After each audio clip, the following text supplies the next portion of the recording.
It was that successful. And tickets go on sale. Tickets are on sale now. This will air about a week from now, 2 weeks from now. Yeah. So tickets are on sale now for WrestleMania 2. For MetLife Stadium, that's correct. That's where the Jets and Giants play. Exactly. And that's where they're doing WrestleMania 2.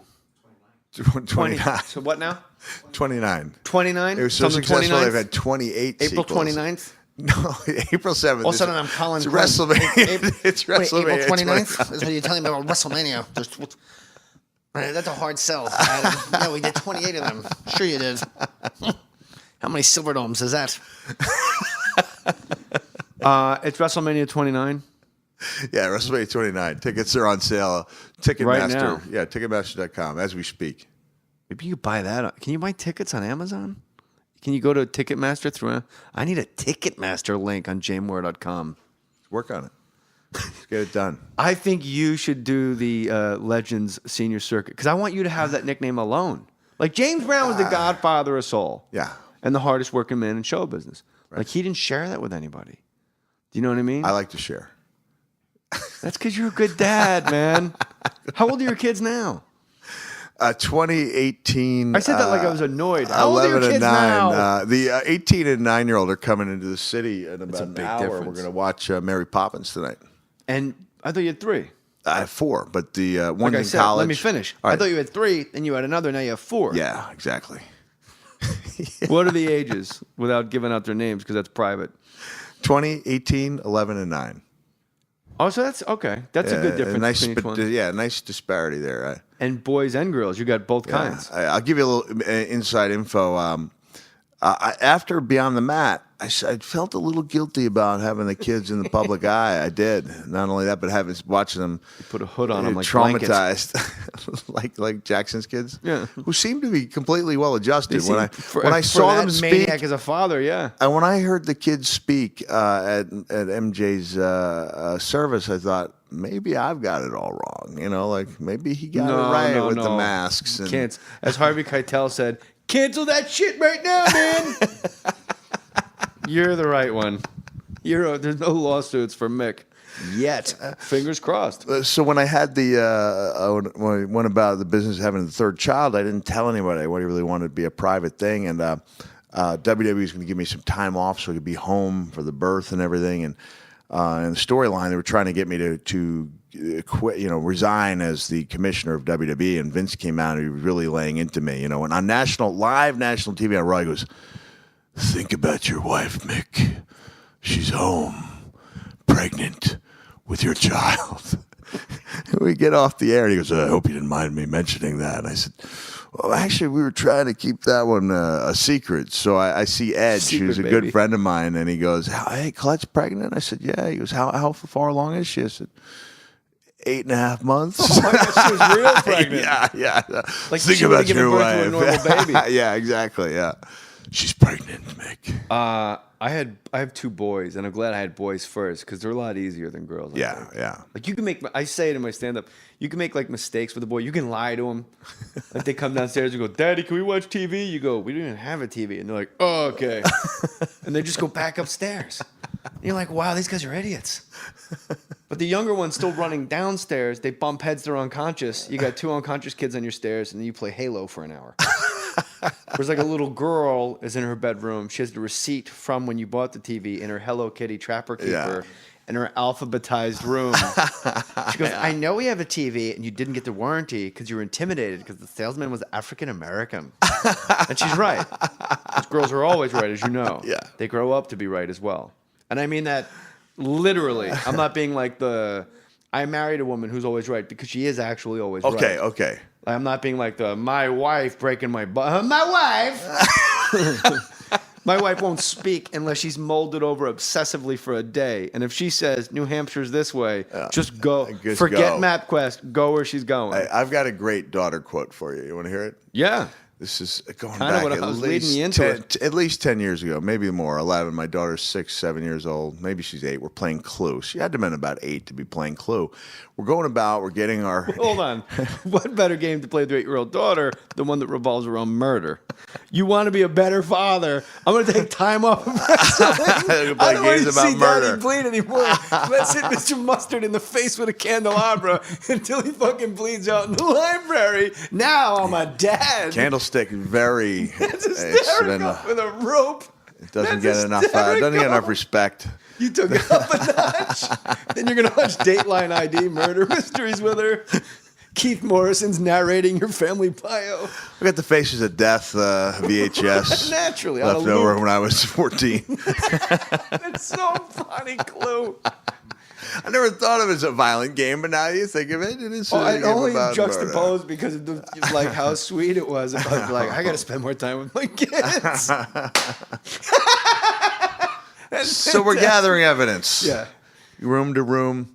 Gets to the point where she's going to make her big accusation, and she proceeds to give an accusation that couldn't possibly have fit the clues. We said, no, well, what are you doing? It can't possibly be that. And she looks and she goes, but I saw the movie. Oh. And we burst out, because there's an ending to the movie. Yeah. She saw the movie. We burst out laughing. She ran into her room, and she had a little area in her closet she would go in and cry. And then we heard her crying, just sobbing her eyes out, But I saw the movie. If I had a daughter, I'd have less money. I have zero because I just spend it. Why say, I'm here now. Let's have a good time. But if my daughter said, I want a pony, I'd be like, well, what's a pony cost? Leave her alone. Can't you see she's upset? Let's go to the zoo. We'll sneak in. We'll walk out the zebra. We'll paint it brown. Can't you see she's upset? It's got to be hard to say no to a daughter. We're boys. It's much easier to go, beat it. You're annoying me. Oh, I made a mistake. I wrote about this in a column.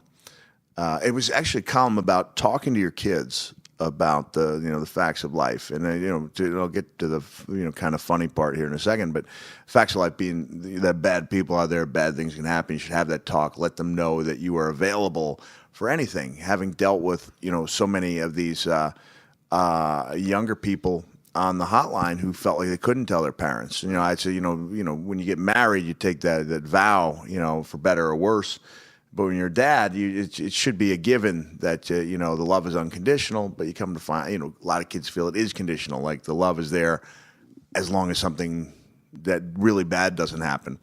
And so I was kind of laying the groundwork for the article. I ended up appearing in Wired under the Geek Dad, in the Geek Dad column. And I made the comment to my daughter that, when she was about 7 or 8 years old, that something she was wearing may not have been best suited for her. At what age? 7 or 8, and tears just started streaming down her face. And I said, is that something you don't feel comfortable having Dad talk to you about? And she nodded her head, and I never mentioned fashion. Just never mentioned it. I said, was it a fashion thing or her belly was showing? Her belly was showing. Yeah. Showing. I'm out in L.A. I hate saying LA because we're in the Palisades. It's like you've chosen to remove yourself from the LA grid. You're out by the ocean. And everyone just walks around in those ridiculous short shorts. Right. And I'm like, you're going to junior high. Where are the parents to whoop their ass? And belly shirts and the short shorts and Uggs. You got to have the Uggs. So apparently they don't have taste. Didn't know. She didn't know. Not your daughter, the girl. I'm not. But I was I would say to my wife, and then my daughter. So now Colette's all over it with the fashion stuff? No, she don't say anything. Don't hurt her feelings. And now my daughter, she's 6 feet tall. She's beautiful. And she's wonderful. I never had a cross moment with her. She's 18 years old. Never went through a time when she thought her dad wasn't cool. That's a statistical anomaly, my friend. Crazy, usually it's right? Dad, you're so stupid. Drop me off down the street and drive backwards because you're gross. You're missing a tooth. We look like hillbillies. How hard is it to negotiate with Vince McMahon? I used to do all my own negotiating, and then in 2000, after my full-time years were done, I obtained the services of a manager who actually met through Jesse. It's a Jewish guy. It's cool. Barry Bloom, yeah, Barry Bloom, and he knows the business. And And Barry deals with Vince, so Barry's the bad cop. And But when you were doing it yourself, I mean, I would assume, and I think it's obvious, common sense, the more popular you become, the easier it is to sort of coax and massage Vince. And when you get to know Vince, you kind of know what he wants to hear. You got to let him know he's the king, and you're just lucky to be around. Don't give away my secret. But is there blowback? We'll put this out in a couple of years. But is there a blowback from Vince where he kind of maybe regrets how popular you are, and how could you ask me for more money because it's my company that allowed you to become so popular? It's tough to say. He understands that the more popular someone gets, the more options they might have. How can you stop like the momentum The Rock had, for example? Like, how are you going to keep him constrained to, and not let him do other things? And in break his him legs, so popular, catch him in the lot, get Dusty Rhodes out of retirement, senior circuit. I'm telling you, bro, senior circuit is where it's at. And I'm telling you, there is a senior circuit. I'm telling you, there's got to be a senior. I want to see Abdullah the Butcher. Who was a tag team partner of mine, by the way. Really? Yeah, in 91. That's the a lot of odd thing bellies. was, in 83, when I was a freshman in college, I taped a picture of Abdullah the Butcher to my wall in my dorm and told people he was my father. And repeated Next, that and lie. A very special, different strokes. Repeated that lie so often it became accepted as fact. And then, You went 8 to a years SUNY later, school? I did, SUNY Cortland, yeah. SUNY. And My then buddy Marty lives up. He works, or I think he retired this year, at SUNY Delhi, and he has the best wrestling meeting your hero story. When he was a kid, he met Bobo Brazil, his idol, and him and his friends on a Saturday. Bobo Brazil pulls up pink Cadillac. I've told this on the podcast before, but it's worth repeating just for you. Bobo Brazil gets out. Hey kids, how you doing? He signs the autographs, touches all of them on the shoulder, and goes, "Stay in school, stay in school." And he walks away, and all of them look at each other and collectively go, "We can leave school?" And they never went back. It never crossed their mind that you can simply like get a bathroom pass and go home, and it's called ditching or playing hooky. But Bobo Brazil, Until Bobo brought it up, they never knew that option yeah, was they there. just went, well, then let's not go.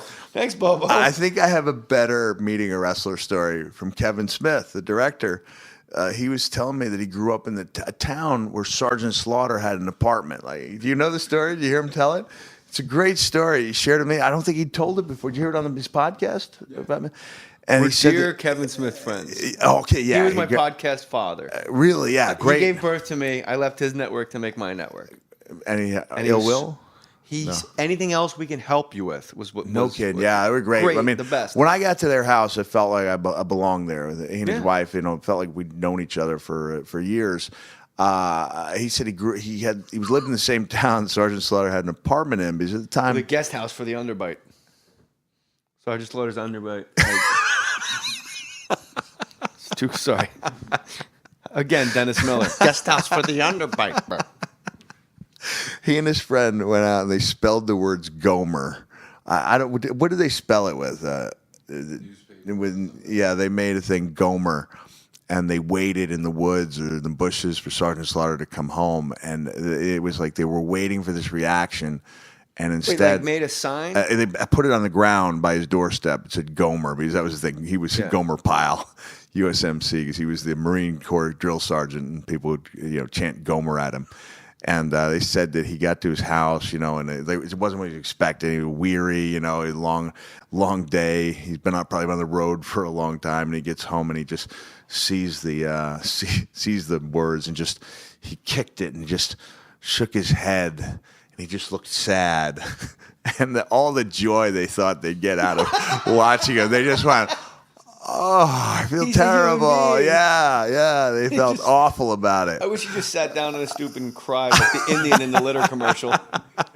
Just a single tear. The tear going down his you got face, it. man. Yeah.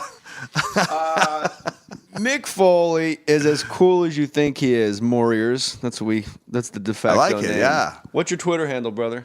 At Real Mick Foley. At Real Mick Foley. I'll follow you when I get home today, and I'll tweet that we spoke. I'm, of course, at JMohr37. And There it is. We were trying to find it yesterday so we could tweet it Yeah, out. you just Google people go like, well, I can't find you on Twitter. And I'm like, well, you just emailed me on a web. If you have any, it's weird when people go, how do I get your dates for? When are you going to be at the Borgata in Atlantic City? I'm like, you're on the fucking internet now. Why don't you just go Google search J. Mohr Borgata? WrestleMania 29. Okay. Yeah. And that's going to be at MetLife Stadium. Hopefully you'll be more successful than the New York Jets. We will be. Do you know who you're wrestling? I won't be wrestling. I'm done, man. I'm done. So why are you making the rounds? For, I'm a little management job. I'm for Mick